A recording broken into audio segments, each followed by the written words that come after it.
സദ്യക്കായിട്ടുള്ള സാമ്പാറാണ്.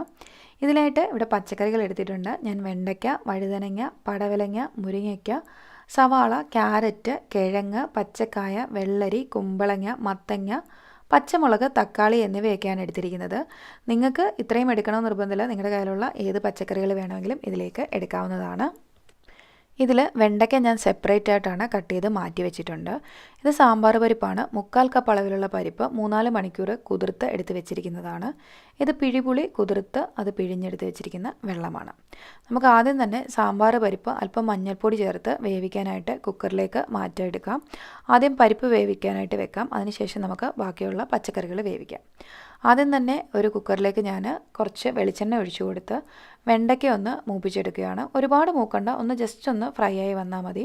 ഇത് നമ്മൾ ഡയറക്റ്റ് സാമ്പാറിലേക്ക് ചേർത്ത് കൊടുക്കുകയാണെങ്കിൽ അതിൻ്റെ വഴുവഴുപ്പ് കറിയിലുണ്ടാവും. അതിന് വേണ്ടിയിട്ടാണ്. ഒന്ന് നന്നായി ചൂടായി വന്നു കഴിയുമ്പോൾ ഇത് എണ്ണയിൽ നിന്ന് മാറ്റാം. ബാക്കിയുള്ള പച്ചക്കറികളെല്ലാം ചേർത്ത് അത് നികക്കെ വെള്ളം ഒഴിച്ചു കൊടുത്ത് ആവശ്യത്തിനുള്ള ഉപ്പും 1/4 ടീസ്പൂൺ മഞ്ഞൾപ്പൊടിയും നേരത്തെ തയ്യാറാക്കി വെച്ചിരുന്ന പുളിവെള്ളവും കൂടെ ചേർത്ത് കൊടുത്ത് നമുക്കിതൊന്ന് വേവിച്ചെടുക്കാം. അപ്പോൾ ഇതൊന്ന് അടച്ചു വെച്ച് വേവിക്കാൻ വെച്ചിട്ടുണ്ട്. ഏകദേശം പാതി വേവായി കഴിയുന്ന സമയത്തേക്ക് ഇതിലേക്ക് നമുക്ക് പൊടികളെല്ലാം ചേർത്ത് കൊടുക്കാം. ഞാനിവിടെ 2 ടീസ്പൂൺ മുളക് പൊടിയും 2.5 ടീസ്പൂൺ മല്ലിപ്പൊടിയും 1/4 ടീസ്പൂൺ കായപ്പൊടിയും 1/4 ടീസ്പൂൺ ഉലുവാപ്പൊടിയുമാണ് ഇതിലേക്ക് ചേർക്കുന്നത്. അപ്പോൾ ഞാൻ മുളക് പൊടിയും മല്ലിപ്പൊടിയും ഇപ്പോൾ ചേർത്ത് കൊടുത്തിട്ടുണ്ട്. അതിനുശേഷം നന്നായിട്ട് ഇളക്കി കായവും ഉലുവയും ഈ സമയത്ത് ചേർത്ത് കൊടുക്കുന്നുണ്ട്. 1/4 ടീസ്പൂൺ വീതമാണ് കായവും ഉലുവയും ചേർത്തിരിക്കുന്നത്.